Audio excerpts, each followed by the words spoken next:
Madam, రాత్రి నుంచి ఈ కుర్రాడు మన క్యాంపు చుట్టూ తచ్చాడుతున్నాడు. బహుశా బ్రహ్మనాయుడు తాలూకా అయింది. అడగండి, బ్రహ్మనాయుడు ఎక్కడున్నాడో తెలుసుకోండి.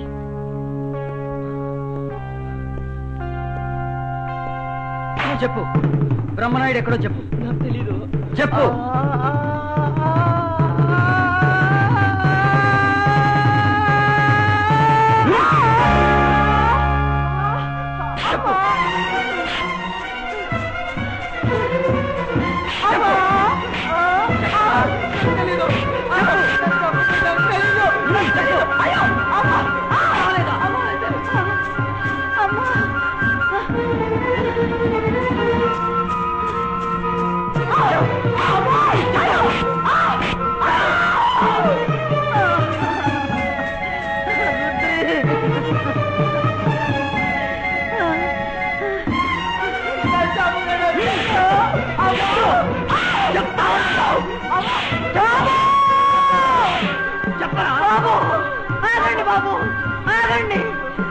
కొట్టద్దు బాబు, వాడు కొండోడు బాబు, కొడితే ఈడు చెప్పడు బాబు, నేను చెప్పిస్తా బాబు. ఎవరు నువ్వు?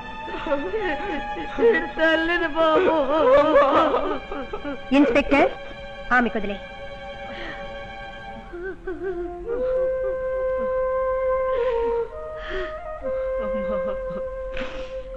ఇచ్చిన అన్నం తినరా అంటే వద్దని పారిపోయి వచ్చి ఇక్కడ తన్నులు తిన్నావా? పిచ్చి సన్నాసి. పెద్దోళ్ళకి మధ్యన మన బోటోళ్ళు వస్తే ఎట్ట నలిగిపోవలసిందే. ఇదిగో ఈ ముద్ద తిను.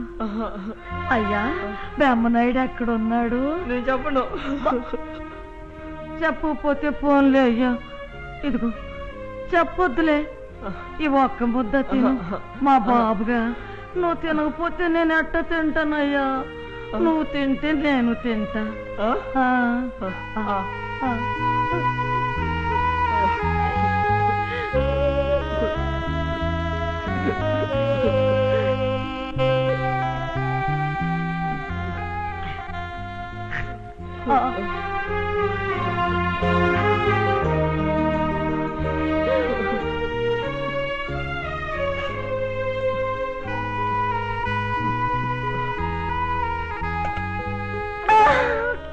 చెప్పిస్తానని చెప్పి తెలివిగా నిద్రపుచ్చుతున్నావే?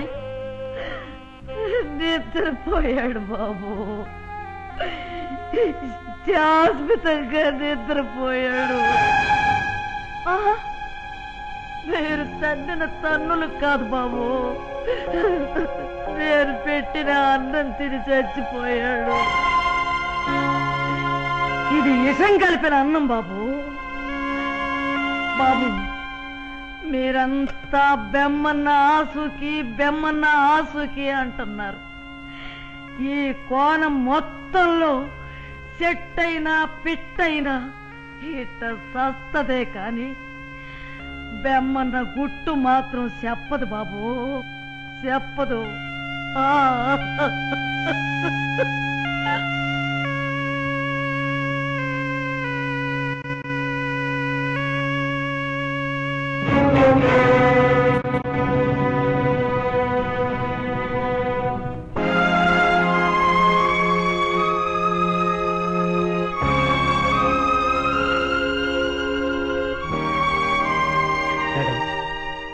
ఇద్దరూ చనిపోయారు.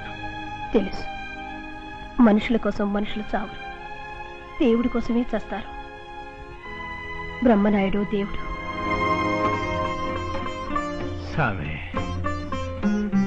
మల్లమ్మ ఎంత తొందరపడింది, ఎంత ఘోరం చేసుకుంది. అది ఘోరం కాదు వీరన్న, తను బలి తన బిడ్డను బలి చేసి ఈ ఉద్యమానికి ఊపిరినిచ్చింది. ఈ ఉద్యమం గాలిబుడగ కాదని, ఉక్కు పిడిగని, మేము బానిసలం కామని సాహసం అని చెప్పడానికే ఆమె ఆత్మాహుతి చేసుకుంది. అసలు మల్లమ్మ చేసుకున్నది ఆత్మాహుతి కాదు, నిత్యం మన కళ్ళ ముందు రగిలే ఆరని బానిస చితి. ప్రతిన చేసిన మీ ప్రతి ఒక్కరికి అనునిత్యం ఆమె చేసుకునే వినతి,